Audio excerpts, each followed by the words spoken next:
Good evening, Wellington.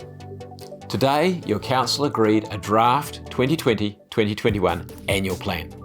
We're trying to strike a balance between reducing immediate impact on ratepayers, because we're all in such uncertain and challenging times, and doing the things we need to do to help our city's recovery and to deliver the transformative programs that our city has been crying out for a decade.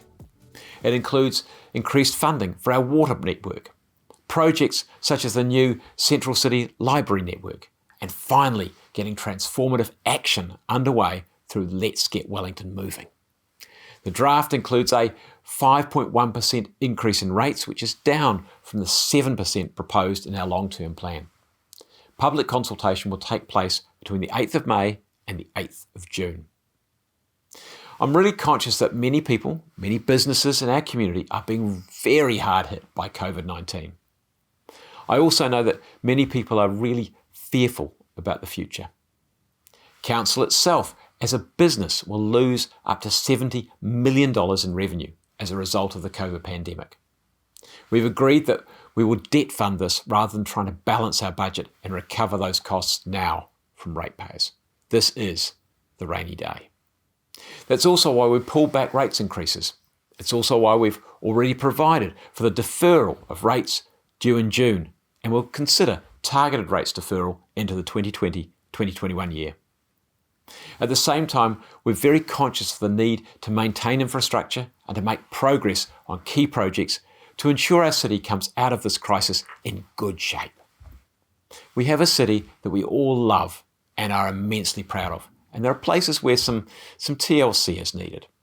Doing nothing is not an option. It's a tough balance to strike, and I look forward to your feedback. We've also included another option of a 2.3% rates increase. This sounds attractive, and normally I'd be all for a lower increase. However, this represents the increasing cost of maintaining and renewing our core infrastructure, like water and wastewater pipes. It would also result in more significant rates increases in future years. We've come up with what we believe is a great package for our city and our people. Please take the time to have your say. We're going to be listening very carefully to our community to best respond to your needs. You'll also have noticed that slowly but surely the Wellington buzz is starting to return to our city under Alert Level 3, especially with the return of our favourite cafes and restaurants operating on a click and collect or contactless delivery basis. You'll be loving getting our barista flat white, I'm sure you'll agree. But it's important that we don't forget about the safety protocols which are still in place. So remember to observe the 2-metre physical distancing on the footpath when lining up. Make sure to pre-order so you can turn up and simply collect so you can keep things efficient and contactless. And also avoid touching shared hard surfaces. Payment should happen online or at the point of entry, and no customer should be asked to come beyond that point. Businesses, if you're experiencing crowding on the footpath, please contact the council and we'll see what we can do to enable people to maintain their physical distance. On the subject of food, the council is loving local by providing partial fee refunds to the hospitality sector.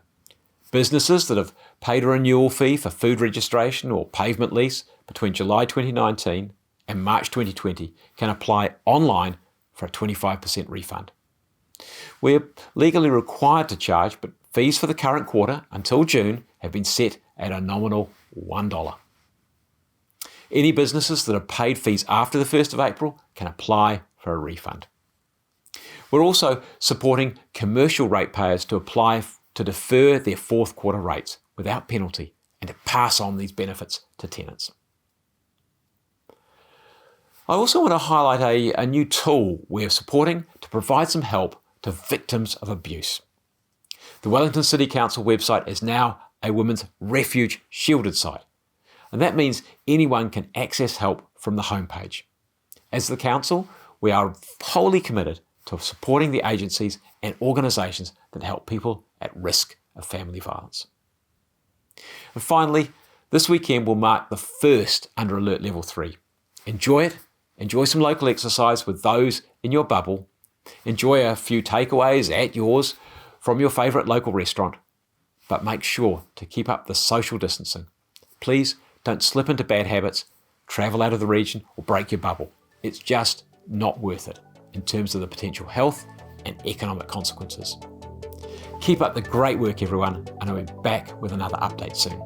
Kia kaha.